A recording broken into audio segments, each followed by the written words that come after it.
কেউ বলছে রাধারানীর চরণে তুলসী দেওয়া যায়, কেউ বলছে রাধারানীর চরণে তুলসী দেওয়া যায় না। কেউ বলছে লক্ষ্মীর চরণে তুলসী দেওয়া যায়, কেউ বলছে লক্ষ্মীর চরণে তুলসী দেওয়া যায় না, কেউ বলছে অমুকের চরণে দেওয়া যায়, অমুকের চরণে দেওয়া যায় না। এখানে প্রসঙ্গ হলো তুলসী পাতা কার চরণে দেওয়া উচিত। তুলসীকে ভগবানের প্রিয় গোপী, প্রিয় সখী হলেন বৃন্দা। সেই বৃন্দাই এই ভূমণ্ডলের মধ্যে তুলসী রূপ ধারণ করে কিন্তু অবতরিত হয়েছে। খুব মন দিয়ে শুনবে।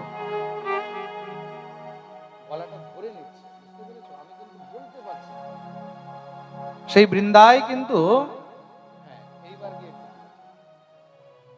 ভগবতী বৃন্দাই কিন্তু এই ভূমণ্ডলের মধ্যে তুলসী রূপ ধারণ করে অবতরিত হয়েছে। শাস্ত্রে বলা রয়েছে ক্বচিৎ তুলসী কল্যাণী গোবিন্দ চরণ প্রিয়ে। তুলসীকে গোবিন্দের চরণের প্রিয়া, শুধু গোবিন্দেরই প্রিয়া নয়, গোবিন্দের চরণেরও প্রিয়া। শালগ্রাম শিলাকে যদি ঘরের মধ্যে পুজো করো, তাহলে শালগ্রাম শিলাকে তুলসী পাতার উপরে বসানো উচিত। শালগ্রামকে তুলসীর উপরে আসন দিতে হয়, তুলসী রূপী আসন দিয়ে তার উপরে শালগ্রামকে বসাতে হয়। তাতে ভগবতী তুলসী দেবী অত্যন্ত প্রীত হইয়া থাকেন, আর শালগ্রাম অত্যন্ত প্রীত হইয়া থাকেন।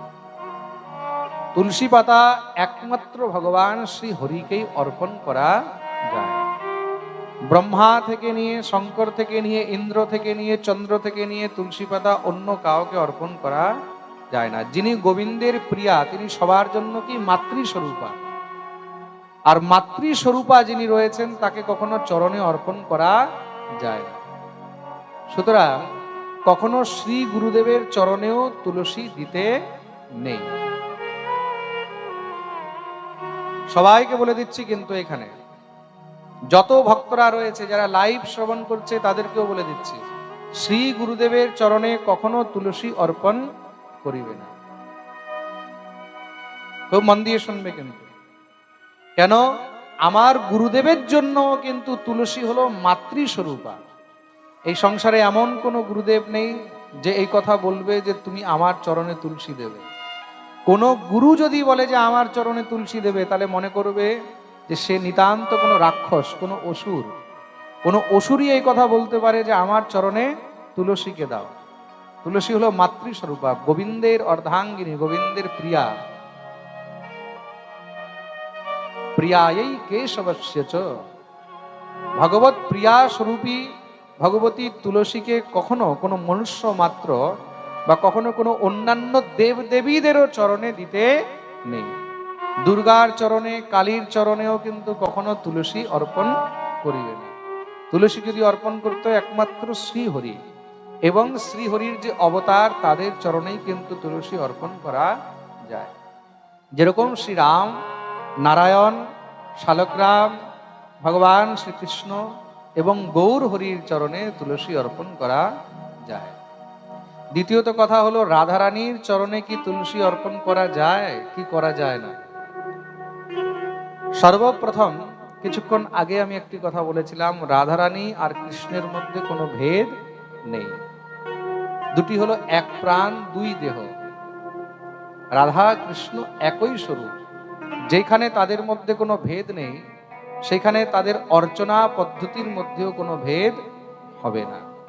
যারা রাধা আর কৃষ্ণের মধ্যে ভেদ দেখে, তারা প্রকৃত রূপে যুগল উপাসক হতে পারে।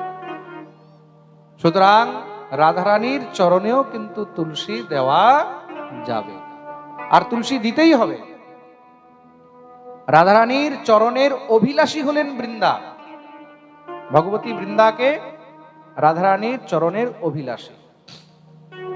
রাধারানী নিজে বলছেন, গর্গসংহিতায় লেখা রয়েছে, রাধারানী বলছেন, যেখানে বৃন্দা নেই, যেখানে বৃন্দা নেই, যেখানে গিরিরাজ নেই, আমি সেখানে থাকতে পারি না। তার মানে বৃন্দা হলো রাধারানীর প্রিয় সখী। যেরকম গোবিন্দের প্রিয় সখী তুলসী, তদ্রূপ শ্রী রাধারানীরও প্রিয় সখী হলেন তুলসী। তার জন্য রাধা গোবিন্দ দুজনার চরণেই কিন্তু তুলসী পত্র দেওয়া যায়। প্রেম সে বলো রাধে রাধে। সবাই বুঝতে পেরেছো তো ভালো করে?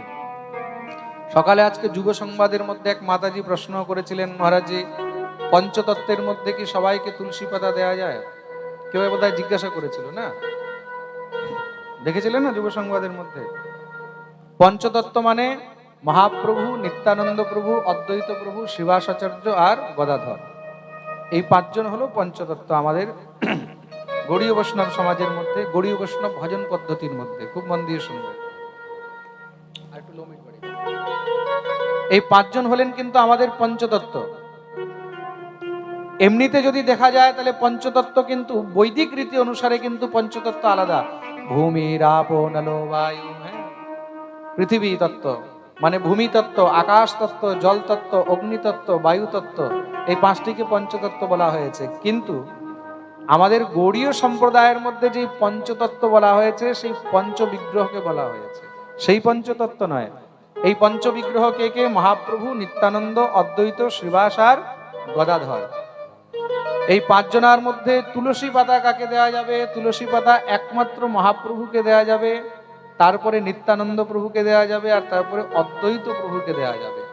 শ্রীবাস এবং গদাধরের চরণেও তুলসী পাতা দেওয়া যাবে না। খুব মন দিয়ে শুনবে, কিন্তু একমাত্র এই তিনজনকেই তুলসী পাতা অর্পণ করা যায় পঞ্চতত্ত্বের মধ্যে। আর রাধা গোবিন্দ যুগল স্বরূপ, তাদের চরণেও তুলসী পাতা অর্পণ করা যায়। মনে থাকবে তো সবার? প্রেম সে বলো রাধে রাধে। প্রশ্ন আরেকটিও ছিল, তুলসী পাতা কিভাবে অর্পণ করা উচিত? তুলসী পাতা কিভাবে অর্পণ করা উচিত, এবং তুলসী পাতা ঠাকুরের চরণে কয়টা দেওয়া উচিত? অনেকের এটাও তো অনেক জিজ্ঞাসা থাকে, মহারাজজি কয়টা করে তুলসী পাতা দেওয়া উচিত? এখানে আমার যত শিষ্যরা বসে রয়েছে তাদেরকে তো আমি সব বলেই রেখেছি, শিক্ষা দিয়েও রেখেছি। দীক্ষা দেওয়ার সময় আমি সবাইকে বলে দিই, কোনো সময় ভুলেও আমার ফটোর মধ্যে তুলসী অর্পণ করবে না। অনেকে বলে বাবা তাহলে বুকের মধ্যে তুলসী দেবো, আমি বলছি একদম দয়া করে বুকের মধ্যেও তুলসী দেবে না। চরণে তো ছাড়ো, বুকেও দেবে না, মাথাতেও দেওয়ার দরকার নেই। আমার ফটোতে তুলসী পাতা দেবেই না। কদাচিৎ তুমি তুলসী দিলে সেই তুলসী মাথা থেকে খসে যদি পায়ে পড়লো তাহলে অপরাধ হয়ে যাবে। সুতরাং গুরুদেবকে শুধু ফুল দিয়েই পূজা করা উচিত, এটা আমার শিক্ষা। যারা আমাকে মানে বা আমার কথা শোনে তাদের সবার জন্য আমি বলে দিচ্ছি, শ্রী গুরুদেবকে পুজো করতে হলে শুধু পুষ্প দিয়ে, ফুল দিয়েই পুজো করবে। কোনো সময় ভুলেও তুলসী দিয়ে পুজো করবে না। না মাথায় দেওয়ার প্রয়োজন রয়েছে, না বুকে দেওয়া প্রয়োজন রয়েছে। এখন তুলসী পাতা কয়টা করে দিতে হয় ঠাকুরকে, বা কিভাবে দিতে হয়, সেটাও তো একটা জানার বিষয়। তুলসী পাতা ভগবানকে যদি অর্পণ করতে হয় তাহলে সব থেকে উত্তম হলো তুলসী মঞ্জরি। ভগবানকে তুলসী মঞ্জরি কিন্তু অত্যন্ত প্রিয়। লেখা রয়েছে এটা পদ্মপুরাণে এবং ব্রহ্মপুরাণের মধ্যে লেখা রয়েছে, তুলসী এক একটা পাতা অর্পণ করার থেকে যদি তুলসীর অগ্রভাগ ভগবানকে অর্পণ করা হয়, মানে তুলসীর দল যেটাকে বলে মঞ্জরি। আর তুলসীর মঞ্জরি তুললে কিভাবে তুলবে? মঞ্জরি তুললে মঞ্জরির সঙ্গে যেন পাতাও যুক্ত থাকে। পাতা ছাড়া শুধু মঞ্জরি তুললে সেটাও কিন্তু ভগবানকে অর্পণ করা যায় না। মঞ্জরির সঙ্গে মানে একদম উপরে যেটাকে আগা বলে, একদম সেখান থেকে উপর থেকে মঞ্জরিটাকে তুলে নেবে, তার সঙ্গে যেন পাতাও থাকে, এই অবস্থায় তুলে সেটাকে তুলসী দল বলা হয়েছে। দল মানে যুগ্ম তুলসী, মাঝখানে মঞ্জরি, দুদিকে দুইটি পাতা থাকবে। সেটাকে যদি তুমি গোবিন্দকে অর্পণ করো তাহলে ভগবান তাতে অত্যন্ত কিন্তু প্রসন্ন হইয়া থাকেন। শাস্ত্রে বর্ণিত রয়েছে, ভগবানকে তুমি যতই পুষ্প অর্পণ করো না কেন, হাজার হাজার পুষ্প অর্পণ করার থেকে একটি তুলসী পাতা অর্পণ করিলে ভগবান তাতে বেশি প্রীত হইয়া থাকেন, প্রসন্ন হইয়া থাকেন। আর তুলসী পাতার মধ্যেও কি তুলসী মঞ্জরি, মঞ্জরি রূপী যে পুষ্প আছে, এটা মঞ্জরি কি তুলসীর ফুল, কিন্তু এটা এই মঞ্জরির পুষ্প যদি গোবিন্দকে অর্পণ করা হয় তাতে ভগবান আরো অত্যন্ত প্রসন্ন হয়ে থাকেন। আরেকটা জিনিস মনে রাখবেন, যদি কদাচিৎ মঞ্জরি না পাওয়া যায়, তুলসী গাছের মধ্যে মঞ্জরি নেই, তুলসী দল পেলেন না, তখন কি করবেন? তখন তুলসী পাতাই গোবিন্দকে অর্পণ করবে। আর তুলসী যখনই অর্পণ করবে, ধুয়ে তুলসী পাতা অর্পণ করা উচিত। ভগবানকে ন্যূনতম জোড়া বানিয়ে, জোড়া মানে দুইটি তুলসী পাতা একসঙ্গে লাগিয়ে চন্দন দিয়ে তারপরে গোবিন্দকে অর্পণ করা উচিত। এষ সচন্দন তুলসী পত্রং সমর্পয়ামি শ্রী গোবিন্দায় নমো নমঃ। এটা আমি মন্ত্রও বলে দিলাম। আজকাল অনেকে কমেন্ট করে, মহারাজজি যদি মন্ত্রটাও বলে দেন। এই মন্ত্র বলতে কোনো সমস্যা নেই, যেহেতু এটা তো দীক্ষা মন্ত্র নয়, সবাই জেনেও রাখতে পারে, ঠিক আছে? পরে এটা ইউটিউব থেকে দেখে নোট করে নেবে। এই মন্ত্রের দ্বারা যখন তুমি গোবিন্দকে অর্পণ করবে, গোবিন্দের নাম নিয়ে অর্পণ করবে, মহাপ্রভুকে অর্পণ করবে, তখন মহাপ্রভুর নাম নিয়ে অর্পণ করবে, নিত্যানন্দকে অর্পণ করবে, তখন নিতায়ের নাম নিয়ে অর্পণ করবে। এই প্রকার তুলসী পত্র অর্পণ করা যায়। শাস্ত্র কি বলছে? তুলসী হেম রূপাম চ রত্ন রূপাম চ মঞ্জরীম ভবমোক্ষ প্রদাতুভ্যম অর্পয়ামি হরিপ্রিয়াম। তুলসীকে কি বলা হয়েছে? তুলসী হেম রূপাম চ, সোনার সমান তুলসীকে তুলনা করা হয়েছে। আর মঞ্জরীকে রত্ন রূপাম চ মঞ্জরীম, মঞ্জরীকে রত্নের তুল্য বলা হয়েছে।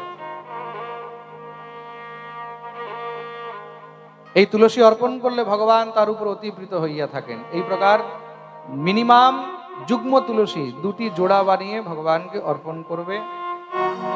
আর ভগবানকে তুমি মিনিমাম দুটি তুলসী অর্পণ করবে, ম্যাক্সিমাম যত পারো তত করা উচিত। প্রেম সে বলো রাধে রাধে।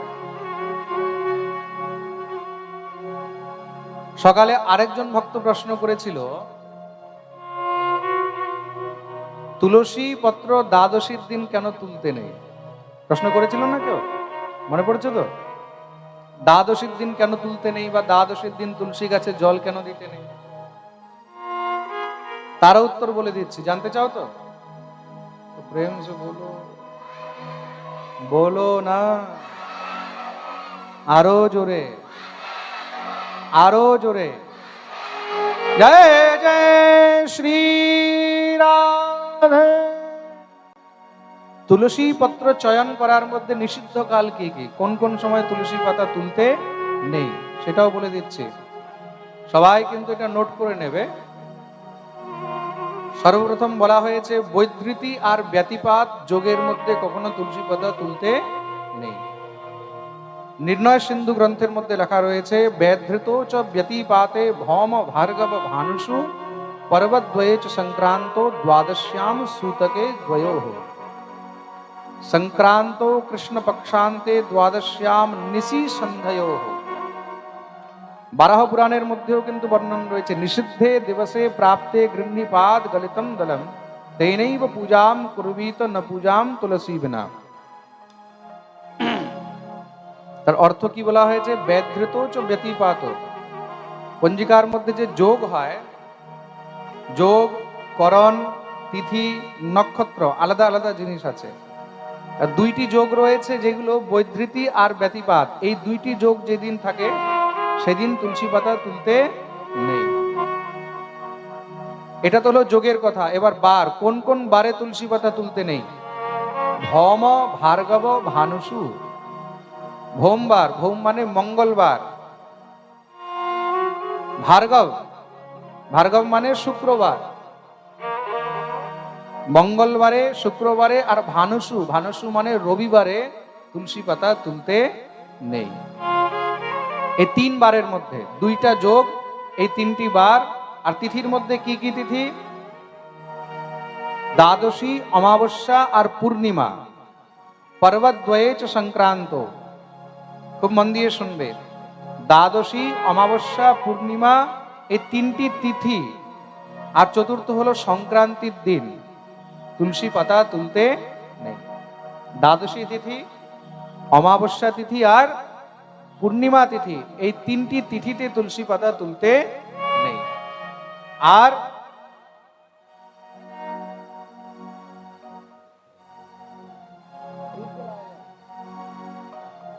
আমাদের রবিশঙ্করজি একটা প্রশ্ন করলেন, খুব ভালো কথা, প্রশ্ন তো সবাই করতে পারে, শুধু শ্রোতাই নয়, তারাও তো শ্রোতা, তাদেরও মনে অনেক প্রশ্ন থাকতে পারে। উনি একটা কথা জিজ্ঞাসা করলেন, যদি কেউ কিনে নিয়ে আসে, কিনে নিয়ে আসলে কোনো দোষ নেই, ওইটা একটা আলাদা বিষয় হয়ে গেল। এখানে গাছ থেকে তোলার কথা বলা হয়েছে, গাছ থেকে ছেঁড়ার কথা বলা হয়েছে, তুলসী তুলতে নিষেধ করা হয়েছে, ঠিক আছে না? কিনে আনলে কোনো সমস্যা নেই, কোনো প্রকারের কোনো দোষ নেই। মালাকার যারা মালি হয়, মাল্যকার, তারা তুলসীও তো বিক্রি করে, তুলসী পাতা তুলে রাখে, ফুল, তুলসী পাতা, বেল পাতা বিক্রি করে, ওখান থেকে কিনে আনলে কোনো সমস্যা নেই। কিন্তু নিজে তোলার জন্য এই যে নিয়ম বলা হয়েছে, এটা আপনাদেরকে তোলার জন্য নিষেধ করা হয়েছে। তিনটি তিথি কি কি বললাম? দ্বাদশী, অমাবস্যা আর পূর্ণিমা। তৎপশ্চাৎ সংক্রান্তির দিনও কিন্তু তুলসী পাতা তুলতে নেই। আর শুধু তাই নয়, জননা শৌচ এবং মরণা শৌচ, বুঝতে পেরেছেন? অশৌচ অবস্থায় কখনো তুলসী পত্র তুলতে নেই, চাहे সেটা জননা শৌচ হোক বা সেটা মরণা শৌচ হোক। তৎপশ্চাৎ কোন স্ত্রী যদি মাসিক ধর্মযুক্ত থাকে, তখন তাকেও তুলসী গাছে হাত দিতে নেই। এইসব দিনের মধ্যে এইগুলো তো লেখা রয়েছেই, তার সঙ্গে আরেকটি জিনিস লেখা রয়েছে, নিশি সন্ধ্যেয়ঃ, নিশিকাল মানে রাত্রিবেলায় তুলসী পাতা তুলতে নেই, সন্ধ্যেয় মানে সন্ধ্যা বেলায়ও তুলসী পাতা তুলতে নেই। সুতরাং কি সন্ধ্যা হয়ে গেলে তারপরে আর তুলসী গাছে হাত দিতে নেই। প্রেম সে বলো রাধে রাধে। বুঝতে পেরেছো সবাই ভালো করে? তুলসী পাতা কোন বারে, কোন তিথিতে বা কোন দিন তুলতে নেই। এখন প্রশ্ন হলো, ভগবানের সেবার জন্য তো তুলসী পাতার দরকার, তখন অনেক সময় যদি তুলসী পাতা না থাকে, সেই সময় কি করবে? তখন লেখা রয়েছে সেখানে, তুলসী গাছের নিচে যেই তুলসী ঝরে পড়ে থাকে, সেই তুলসী পাতা দিয়েই ঠাকুরের সেবা করা উচিত। আর ঘরের মধ্যে যদি শালগ্রাম শিলা রয়েছে, শালগ্রাম শিলার সেবার জন্য, পূজার জন্য বাকি অন্যান্য তিথি নক্ষত্রের মধ্যে তুলসী গাছকে নড়িয়ে, তুলসী গাছকে নাড়া দিয়েও সেখান থেকে যে তুলসী পাতা পড়বে সেটা দিয়ে সেবা করা যায়। কিন্তু দ্বাদশী তিথিতে ভুলেও তুলসী গাছে হাতও দিতে নেই। দ্বাদশী তিথিতেও যদি শালগ্রাম শিলাও ঘরের মধ্যে রয়েছে, তাহলে তার একদিন পূর্বেই তুলসী পাতা তুলে রাখতে হয়। তুলসী পাতা কখনো বাসি হয় না, আমি বলেছিলাম না সেদিন পাঠে, বেল পাতা, তুলসী পাতা কখনো বাসি হয় না। তার জন্য তুলসী পাতা আপনি যদি 4 দিন আগেও তুলে রেখেছেন, সেটাও ঠাকুরের সেবায় লাগানো যায়। প্রেম সে বলো রাধে রাধে। আর দুইটি জিনিস আরো মনে রাখবেন, কখনো চপ্পল পরে বা জুতা পরেও তুলসী পাতা তুলতে নেই, এটাও কিন্তু মনে রাখবেন। হ্যাঁ, এখন যখন বলছি সম্পূর্ণ কথা বলে দিচ্ছি, এই একদম হাত উঠাবে না। কখনো কি বলছিলাম ভুলে গেলাম। হ্যাঁ, জুতো পরে কখনো তুলসী পাতা তুলতে নেই, জুতো পরেও তুলতে নেই। আর দ্বিতীয় নম্বর, স্নান না করেও কিন্তু তুলসী পাতা তুলতে নেই, স্নান না করে কখনো তুলসী গাছে হাত দিতে নেই। দ্বাদশীর দিন তুলসী গাছে জলও দিতে নেই।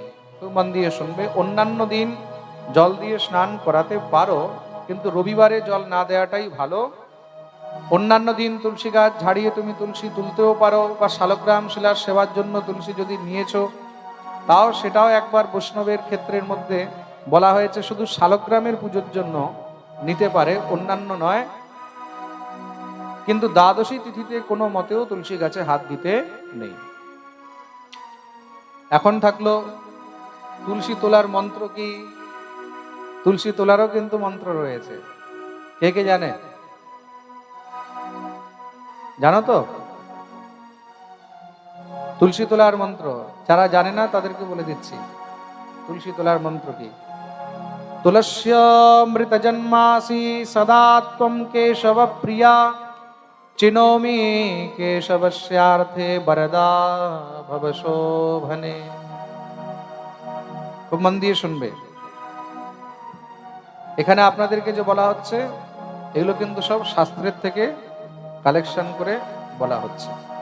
ত্বদঙ্গ সম্ভবৈঃ পত্রৈঃ পূজয়ামি যথা হরিম, তথা কুরু পবিত্রাঙ্গে কলৌ মল বিনাশিনী। এই মন্ত্র দ্বারা তুলসী পত্র চয়ন করা উচিত। অন্যান্য কিছু পুরাণের মধ্যে আরো এক দুইটা মন্ত্র রয়েছে, অথবা কেউ যদি কোনো মন্ত্র না জানে, কোনো মন্ত্র যদি মুখস্থ না থাকে, তখন হরিনাম বলতে বলতে, হরিনাম গাইতে গাতেও তুমি তুলসী পাতা তুলতে পারবে। হরে কৃষ্ণ কৃষ্ণ কৃষ্ণ হরে হরে, হরে রাম রাম রাম হরে হরে। হরি পূজার জন্য, হরি সেবার জন্য শ্রী হরিকে স্মরণ করে হরিনাম উচ্চারণ করেও তুলসী পাতা তোলা যায়। প্রেম সে বলো রাধে। সবাই বুঝে গেলে? একটা অনেক বড় তথ্য ছিল, অনেকের মনে জিজ্ঞাসাও ছিল, তার জন্য বলেও দিলাম।